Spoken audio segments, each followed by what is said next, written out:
Hey, what's up everybody? Eric with Solovox. So I got really excited when I realized that I was able to produce these lids the way that I envisioned. So the other day I decided to go ahead and build a second match to the first one and put them on my KLR. They look really good. I really like them a lot. I've already gotten just a ton of inquiries from people that want to buy these already. And I keep telling people, you know, there's a bunch of stuff that has to get done before these are going to be ready to hit the market. A lot of stuff's got to be squared away. And so I'm out in the shop early this morning working on a bunch of that stuff. And I thought I'd give you guys a little bit of a behind the scenes look at some of that stuff that's got to get figured out and what I'm doing about it. As a for instance, this juncture at the top of the box, like say this is the front and this is the side, this juncture has become a lot more complicated to produce because it's got this reverse bend where it comes back up. The old boxes, this is just flat here. It's just a flat 1/2 inch lip that goes all the way around. So in order to do this, I had to come up with a jig that would allow those pieces to be cut exactly right. Now, the new box, I keep saying also that it takes a lot more effort. It's going to take a lot more work to produce the new box. As an example of that, each corner will take 2 new notches. So per box, that's 8 extra cuts that have to take place over here at the notcher. And in a set, that's 16 extra. And that's just the start of it. That's just this part of the box. There's also a bunch of other stuff that's got to go down. It takes more metal. There's going to be more waste because of it. It's more time consuming, yada, yada, yada. It just keeps going on and on. There's some specialized tooling that has to happen. I've been working on that this morning too. In the past, I was always able at the top to be able to clamp the end cap into place with these, hold it. You can see I've used this. I've welded literally probably a few thousand panniers with this. So one on each side to hold it in place while I tack weld the end cap on before I do the final weld. Well, you can't do that with this reverse bend. You have to be able to reach up and over the top of it. And so I spent this morning creating some new clamps to do some real specific stuff. I built this one. The foot on it wasn't really big enough, and so here's the other one. What I did was I took a couple of washers, and there were some clearance issues also. And so basically this top one is going to replace what this used to do. And I also had to make some of these guys, which are going to be designed to ensure that I get a true 90 coming across the box. I've never done a clamp like this in the past, and I was actually looking at this very first one, and you can see why I'm wanting to do it is that this is just a hair off. It's not a true 90. At the back it appears to actually be at a true 90.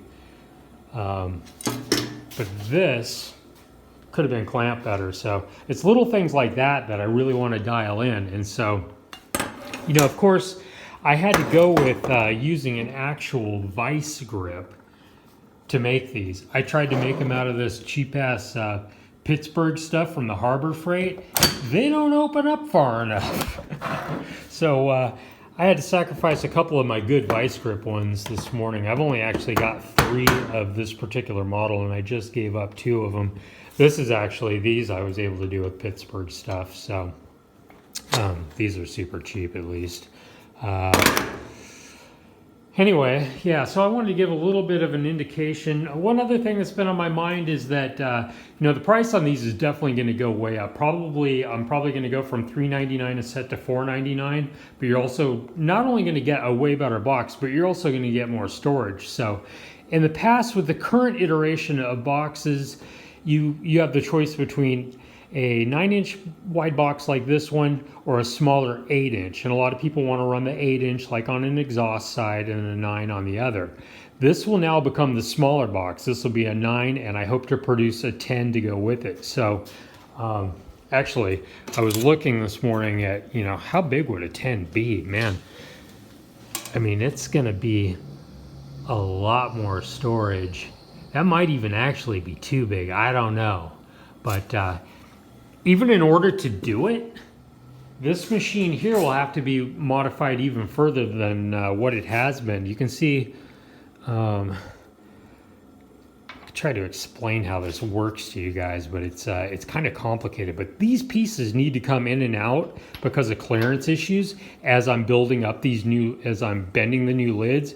I guess if I do a 10, this part of it would remain the same because this is where I bend the side of the new lid, but the ends of the new lid, where you're going to go from 9 to now trying to possibly build a 10, this would have to be able to be an inch wider also. And so you can see here where I've drilled and tapped for these M8 hardware pieces so that these can slip in and out, because if you can't take them in and out, you can't actually make the bends because you run into clearance issues. You end up screwing up the pieces. And this is a lot of, I mean, it's really technical and it's a real pain in the ass.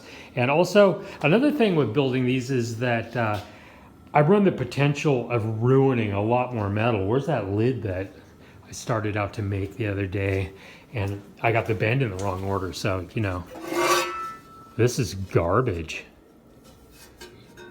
I can't do anything with this. And it's all because I screwed it up by not making the bend in the proper order. So there's, I guess the best way to try to explain it to anybody is, you know, almost everybody's taken like a high school woodshop class and tried to build a box. And you probably know it's a lot harder than you think it is. Once you jump in, I'll tell you what, square isn't one of those sort of things. Either it's square or it's not. Either it's right or it's not.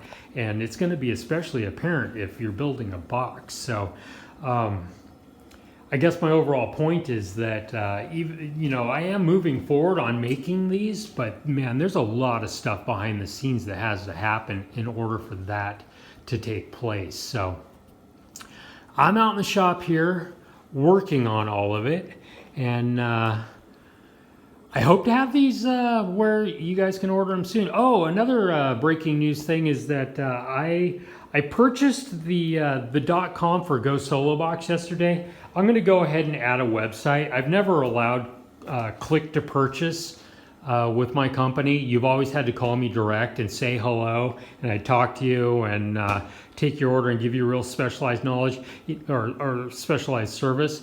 But, you know, and things like being able to reach me by phone at any given moment, I don't think that'll ever really change. I'll always try to have that one-on-one connection with people, but I am starting to work on building a website. So hopefully I can put these in front of a larger audience of people and bump up my sales and continue to grow the company. So look forward to seeing the GoSoloBox.com webpage.